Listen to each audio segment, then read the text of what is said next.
the second Sunday of Easter.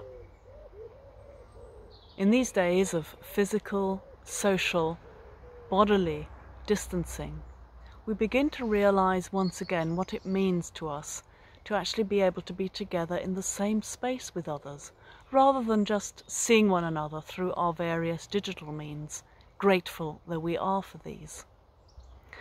There is a deep truth here about us being whole, human, bodily beings, a thought that is integral to the biblical way of thinking, rather than splitting us apart into body and soul.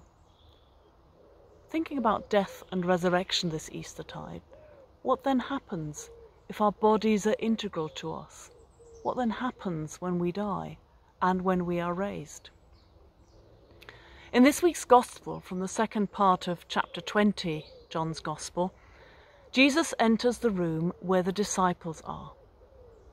And there is clearly something different about his resurrection body as he enters a locked room. Yet it is also very clearly him, as Thomas establishes when he touches Jesus' body with the telltale marks of the crucifixion. What is this telling us?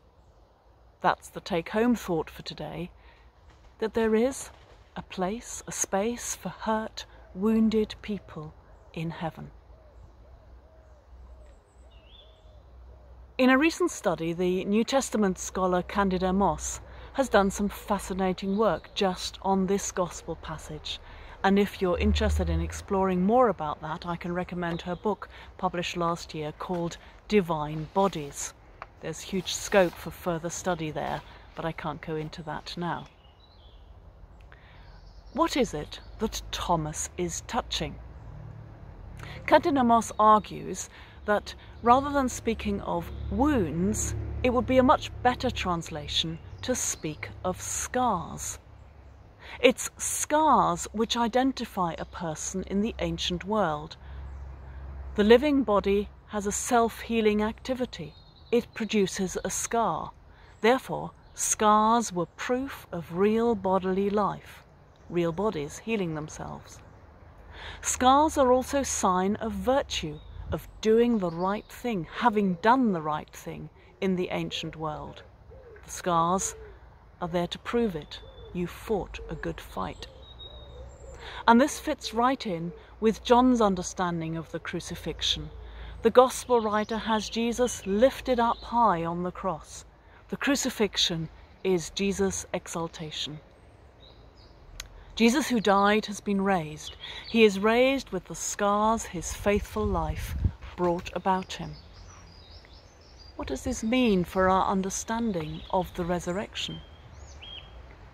Jesus was human, died, and went before us in being raised too.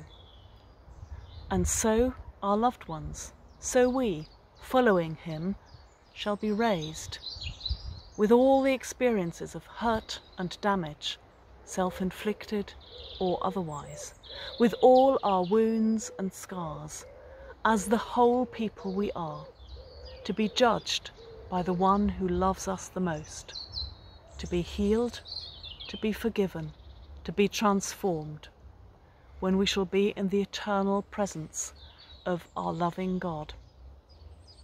So we shall there fully realize and join in the truth that Thomas exclaims, kneeling before Jesus, "My Lord and my God." Alleluia, Christ is risen. He is risen indeed. Alleluia.